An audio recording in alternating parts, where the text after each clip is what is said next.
Dios los siga bendiciendo. Los saluda de nuevo el siervo del Señor Jesucristo, Carlos Parga. En este momento, con la ayuda del Espíritu Santo, deseo compartir una porción de las Escrituras que se encuentra en el libro del profeta Isaías, en el capítulo 30, versículo 15, que dice así la Escritura: En descanso y en reposo seréis salvos, en quietud y en confianza será vuestra fortaleza. Padre, te doy gracias porque me permites de nuevo exponer tu palabra. Gracias porque sigues siendo bueno y tu misericordia es para siempre. Ayúdame a exponer tu palabra como tú lo deseas, bajo la dirección del precioso Espíritu Santo. Gracias, Señor Jesucristo. Como tema, quiero compartir con ustedes el poder del silencio. La quietud en el Señor es una de las fuentes de poder más descuidadas de las que nos ha dado el Señor. Muy a menudo se aduce la disculpa de que vivimos en una época muy agitada, pero es posible para todos los creyentes de todas las épocas tener siempre quietud en el Señor. La gran quietud que se cernía sobre la vida de nuestro Señor se expresó en su perfección cuando Él sufría tan indeciblemente, cuando Él fue vituperado, cuando se mofaron de Él, le golpearon, escupieron hacia Él y le provocaron de muchas maneras. Sin embargo, el Señor permaneció completamente quieto, tal como ya lo predijo Isaías. Angustiado Él y afligido, no abrió su boca. Como cordero fue llevado al matadero y como oveja delante de sus trasquiladores, enmudeció y no abrió su boca. Isaías 53:7. Pero justamente ese silencio de Jesús contiene su limitado poder de victoria. Los gritos y voces de los poderes satánicos, poderes de muerte alrededor de Él, no podían nada contra Él.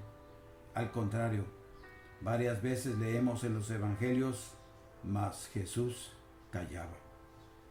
En ese caso que acabamos de mencionar, Jesús callaba cuando los falsos testigos torcían sus palabras. Puedo derribar el templo de Dios y en 3 días reedificarlo. Pero Jesús había hablado del templo de su cuerpo. El sumo sacerdote, a quien le gustaba presentar a esos dos calumniadores como testigos dignos de confianza, preguntó a Jesús lo que leemos en Mateo 26:62. ¿No respondes nada? ¿Qué testifican estos contra ti? Mas Jesús callaba. A pesar de que nadie se manifestaba a favor de él, ni siquiera sus discípulos de confianza, él callaba. No quería defenderse contra tales suposiciones, contra afirmaciones tan atrevidas y sutiles. No, pues Jesús callaba. Aún ante Pilato, el procurador romano, nuestro Señor callaba. En Mateo 27, 13 y 14 leemos lo siguiente. Pilato entonces le dijo: ¿No oyes cuántas cosas testifican contra ti? Pero Jesús no le respondió una palabra, de tal manera que el gobernador se maravillaba mucho. Por esta quietud en su Padre se manifestó su maravillosa omnipotencia, su poder que vence todas las cosas.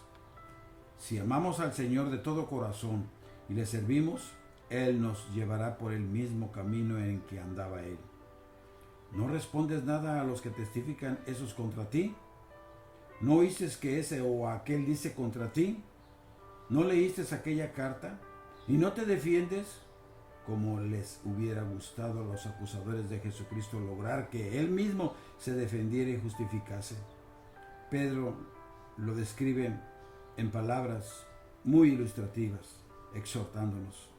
Pues para esto fuisteis llamados, porque también Cristo padeció por nosotros, dejándonos ejemplo para que sigáis sus pisadas, el cual no hizo pecado, ni se halló engaño en su boca, quien, cuando le maldecían, no respondía con maldición, cuando padecía, no amenazaba, sino encomendaba la causa al que juzga justamente, quien llevó él mismo nuestros pecados en su cuerpo sobre el madero, para que nosotros, estando muertos a los pecados, vivamos a la justicia, y por cuya herida fuisteis sanados. Primera de Pedro 2, 21 al 24. Con esta descripción del silencio de Jesús tenemos una ilustración cristalinamente clara de nuestra vocación. Poder del silencio. Este poder puedes experimentarlo solamente al descansar en tu Señor, en el que ganó su victoria más grande, justamente cuando nadie estaba de su lado, ni siquiera sus mejores amigos. Todos se habían apartado de él, entre otros le había dejado también Pedro, sobre cuya confesión lo había negado 3 veces. Judas le traicionó. El Señor estuvo completamente solo. Si reconoces esto, el Señor puede aclarártelo también a ti por su espíritu a tu corazón. A ti tiene que pasarte lo mismo. En el momento crucial te abandonarán todos y se pondrán del lado del calumniador. Te desafiarán. ¿No respondes nada a lo que estos testifican contra ti? Pablo vivió esa misma experiencia. Escribe desde Roma, segunda carta a Timoteo en el capítulo 4:16. En primera defensa ninguno estuvo a mi lado, sino que todos me desampararon. Pues aún Lucas el médico y sus mejores amigos lo habían abandonado. Pero Pablo sigue diciendo los versículos 16 y 17. No les he tomado en cuenta, pero el Señor estuvo a mi lado y me dio fuerzas para que por mí fuese cumplida la predicación y que todos los gentiles oyesen. Así fui librado de la boca de león.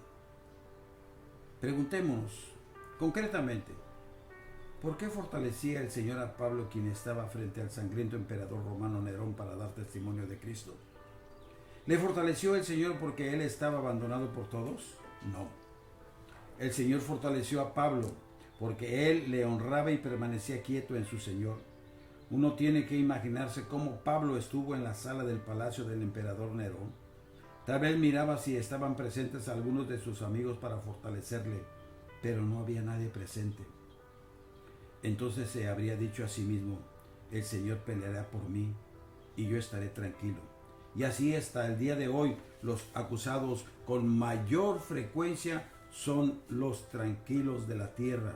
Ya en el Salmo 35, del 18 a 22 está escrito, te confesaré en grande congregación, te alabaré entre numeroso pueblo.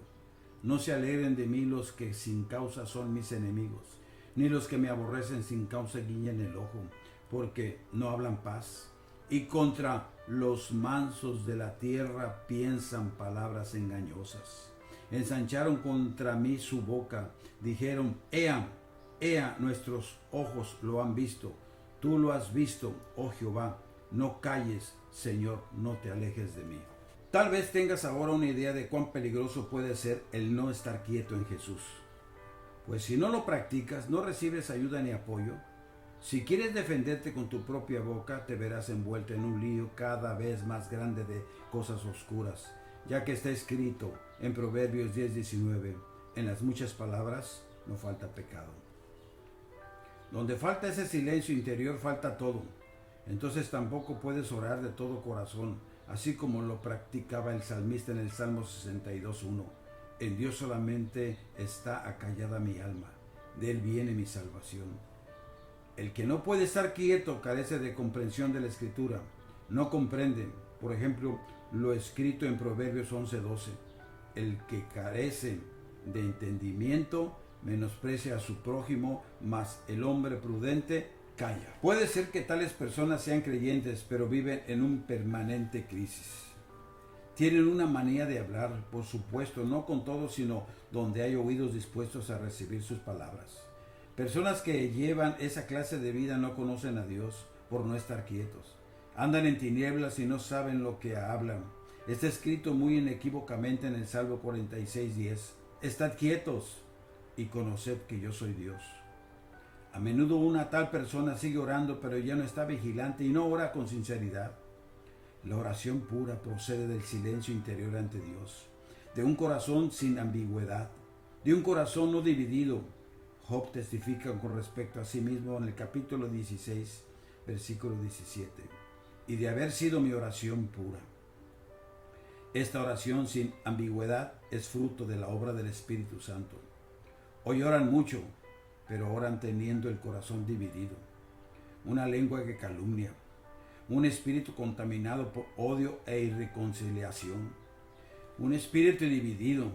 Las oraciones puras que proceden del silencio interior hacen que uno llegue a ser como es un niño contento. Así lo dice el salmista en el Salmo 131:2, de muy buena manera. En verdad que me he comportado y he acallado mi alma como un niño destetado de su madre.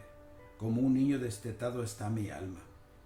Así la oración pura es la respiración del alma. Una persona tal de oración tiene un corazón abierto para con sus hermanos y no se cierra contra nadie. Una oración pura es un olor agradable al Señor, pero también el contrario es un hecho, y un hecho muy serio. El que aparta su oído para no oír la ley, su oración también es abominable. Proverbios 28:9. En ese caso, estás en desobediencia contra la palabra de Dios y no amas a tu hermano y hermana. Tu oración es abominación por más santa que suene. Tales personas son un olor a muerte y no a vida, pues no viven desde la quietud. Quien anda en verdad tiene las dos cosas, olor de muerte para muerte y de vida para vida. Hay solo el espacio de un cabello de distancia entre estos dos. En la segunda carta del apóstol Pablo a los Corintios, en el capítulo 2, versículo 14 al 17, nos dice: mas a Dios gracias, el cual nos lleva siempre en triunfo en Cristo Jesús, y por medio de nosotros manifiesta en todo lugar el olor de su conocimiento, porque para Dios somos grato olor de Cristo en los que se salvan, y en los que se pierden, a estos ciertamente olor de muerte para muerte, y a aquellos olor de vida para vida. Y para estas cosas, ¿quién es suficiente? Pues no somos como muchos que medran falsificando la palabra de Dios, sino que con sinceridad, como de parte de Dios y delante de Dios, hablamos en Cristo. ¿No te volviste quieto interiormente y llegaste a hacer un olor de muerte para muerte a tu hermano y hermana? Entonces tus hermanos se sienten oprimidos y atados en tu presencia. A pesar de que pueda haber una apariencia superpiadosa en el hogar de un tal creyente, uno se da cuenta enseguida de que algo no está en orden. Personas de esa especie son muy amables cuando uno se encuentra con ellos, pero en sus hogares muestran su verdadera cara. Su trato con la gente tiene algo artificial, su sonrisa parece estar congelada, sus miradas son intranquilas. A fin de cuentas viven impíamente en su piedad, por ellos mismos confesionada. Mateo 15:8 nos dice: este pueblo de labios me honra, mas su corazón está lejos de mí. Tan pronto como se ofrece una oportunidad, se vuelven calumniadores. Está escrito en el Salmo 143: veneno de áspid hay debajo de sus labios. También el manso apóstol del amor, Juan, tuvo que vivir esa experiencia. Pablo expresa sus temores en cuanto a eso en 2 de Corintios 12:20. Pues me temo que cuando llegue no os llegue tales como quiero, y yo sea hallado de vosotros cual no queréis, que haya entre vosotros contiendas, envidias, iras, divisiones, maledicencias, murmuraciones, soberbias, desórdenes. Todo el campo de la quietud en el Dios viviente está abierto para todos los hijos de Dios, pues nuestro Señor Jesucristo quitó de en medio la razón del no poder llegar a la quietud, el pecado, en la cruz del Gólgota. Hebreos 4:9 nos dice: por tanto, queda un reposo para el pueblo de Dios. También el profeta Isaías profetizó maravillosamente acerca de eso en el capítulo 32, versículo 17. Y el efecto de la justicia será paz, y a la labor de la justicia reposo y seguridad para siempre. Preguntémonos otra vez: ¿quién es justo y puede entrar en ese descanso? Romanos 3:10 nos dice: no hay justo ni aun uno. Somos todos pecadores. Pero Jesucristo satisfizo completamente la demanda de la justicia de Dios, quien es justo. Por quitar nuestro pecado, Él abrió paso a la justicia, al descanso en Él. Así fuimos justificados por la fe en Cristo Jesús. Tú mismo no puedes producir este descanso en ti. Tienes que tener fe en la obra de Jesucristo, el cual murió por ti. Son muy pocos quienes comprenden la palabra. Y lo mismo hizo nuestro Señor Jesucristo a nuestro favor. Él nos salvó de la muerte eterna al morir por nosotros en la cruz de Gólgota, derramando su sangre por nosotros. Por el renacimiento tenemos ahora la justicia que tiene validez ante Dios y juntamente con ella también el eterno descanso. ¿Por qué no te puedes volver quieto interiormente? ¿Hay todavía pecados que no confesados en tu vida? La sangre de Jesucristo, su Hijo, nos limpia de todo pecado. Nos dice 1 de Juan 1:7. Por el Señor Jesucristo puedes gozar de esa maravillosa quietud, de esa profunda paz. Podemos constatar, pues, si no tienes descanso interior, la culpa jamás es del Señor. Al contrario, recibe esa quietud que emana desde el Cordero. Recíbela personalmente para ti. Puedes hacerlo al decir sí al carácter del Cordero de Dios para ti mismo. Entonces compenetrará tu espíritu y alma, pues el alma descansa en las promesas de Dios y tu espíritu tiene descanso porque el Espíritu de Dios vive en ti. Este reposo que emana desde el Cordero puedes experimentarlo diariamente si tan solo estás dispuesto a seguir al Señor y volverte quieto. Hablo de experiencia personal, pues mi temperamento es puesto a prueba diariamente. Funciona el principio de estar quieto en Jesús. Si perseveras en esa quietud, puedes también perdonar a tu prójimo. ¿Qué hizo el Señor Jesús al estar clavado allí en la cruz? Sintiendo dolores terribles. ¿Rezongó? ¿Verdad que no? Ninguna rezongo tuvo contra los sadistas que rodeaban la cruz. No. Sino dijo, Padre, perdónalos porque no saben lo que hacen. El Señor hubiera podido criticar a los fariseos y escribas después de su resurrección, manifestarse a Anás y a Caifás, pero no lo hizo. Y nosotros dejaremos toda tentativa de justificarnos a nosotros mismos si estamos totalmente abrigados en Jesús. Vivimos en una época en que tenemos que ejercitarnos en mantenernos en esta quietud, en presencia de nuestros enemigos. Israel tuvo que hacer esto también y aún lo tiene que hacer. Jehová peleará por vosotros y vosotros estaréis tranquilos. Éxodo 14:14. Estamos en una situación fronteriza al igual que Israel algunos miles de años atrás. Imaginémonos la situación de Israel en aquel entonces. No solo se encontraba perseguido por enemigos, sino que también podía huir a ninguna parte después de su éxodo de Egipto. Todo el pueblo estaba rodeado. Ahora tenía que mostrarse si el Señor estaría con ellos o no. Y como el Omnipotente estaba con Israel, pudieron estar quietos. El Señor los confrontó prácticamente con la exigencia del Salmo 46:10. Estad quietos y conoced que yo soy Dios. ¿Cuántas veces nos encontramos rodeados por dificultades, por poderes de oscuridad y ya no sabemos cómo ayudarnos? El Señor dice, estad quietos y conoced que yo soy Dios. En Lucas 8 leemos acerca de la tempestad calmada en el lago de Galilea. En vez de estar quietos y confiar en el Señor, los discípulos se mostraban intranquilos y decían a Jesús, Maestro, Maestro, que perecemos. Despertando, él reprendió al viento y a las olas, y cesaron, y se hizo bonanza. Esa bonanza se produjo demasiado tarde, pues los discípulos tendrían que haber estado quietos mientras rugía la tempestad. Por esa razón Jesús les preguntó, ¿dónde está vuestra fe? Es como si quisiera decir, ¿no les basta que yo estoy con ustedes? ¿Por qué no están quietos? La quietud de Jesús, no obstante, no significa de ninguna manera que uno se retire al rincón de los ofendidos. Hay personas así, quienes parecen ser muy piadosas, exteriormente vistas. Andan con la Biblia en la mano. Si uno les pregunta, ¿cómo le va?, uno muy a menudo recibe la corta respuesta, bien, y nada más. Esta no es la quietud correcta, pues justamente la quietud en el Señor es un silencio sumamente activo y no un retirarse uno en sí mismo.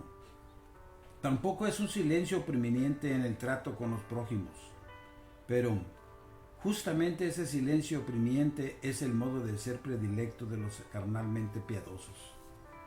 Vuelven la espada a hermanos y hermanas. Hay cosas que no les perdonan y en el fondo son ellos mismos quienes tienen la culpa. Está escrito en Romanos 2:1, por lo cual eres inexcusable, oh hombre, quien quiera que seas tú que juzgas, pues en lo que juzgas a otro, te condenas a ti mismo, porque tú que juzgas haces lo mismo. Porque tú que juzgas haces lo mismo. Por el silencio interior correcto, sin embargo, recibes la capacidad de trabajar victoriosamente la buena batalla de la fe. ¿Y qué combate es ese? Nuestra batalla más grande es aquella que emprendemos para no batallar más. Y es una batalla tremenda y que procuréis tener tranquilidad. 1 Tesalonicenses 4:11. ¿No existe contradicción entre esa lucha y el estar quieto? No. Tenemos que luchar para poder creer que Jesús lo consumó todo. Ya no luchamos para obtener la victoria, sino desde la victoria ya completa. Esta es nuestra lucha. Nuestro Señor retornará pronto. Si hay algún tiempo en que es necesario huir de la agitación, ese es nuestro tiempo. Pues puedes tener un encuentro con el Señor tan solo si estás quieto. De otra manera no puedes oír su voz. Leemos en el Antiguo Testamento, en el Habacuc 2:20, mas Jehová está en su santo templo, calle delante de él toda la tierra. Y en Zacarías 2:13 está escrito, calle toda carne delante de Jehová, porque él se ha levantado de su santa morada. El Señor está en camino y quiere renovar tus fuerzas ahora. En quietud y en confianza será vuestra fortaleza, nos dice en el libro del profeta Isaías, capítulo 30:15. Y ahí mismo en ese libro, en Isaías 41:1 nos dice, escuchadme, costas, y esfuércense los pueblos. Quita de en medio las cosas que no te permiten llegar al silencio interior. Hazlo ahora. ¿Es tu irreconciliación o alguna atadura? ¿Es la avaricia o el descuido o la falta de oración? Ven ahora a Jesús. Él te espera. Reconoce lo que Él hizo por ti en la cruz del Gólgota. Y como Él solo consumó todo por ti. Porque de tal manera amó Dios al mundo. Y cuando dice del mundo nos incluye a usted y a mí que me está escuchando. Que envió a su Hijo unigénito para que todo aquel que en Él cree no se pierda, mas tenga la vida eterna.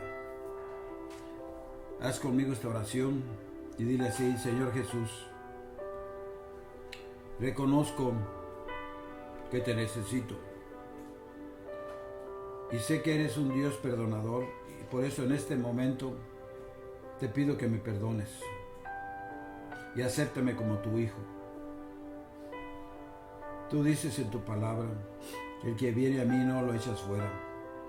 Y yo vengo a ti con un corazón contrito y humillado. Gracias, Señor Jesús, porque tú eres especialista en perdonar. Gracias por haber hecho esta decisión. Que Dios te siga bendiciendo y se despide de usted, el siervo del Señor Jesucristo, el pastor Carlos Parga. Gracias.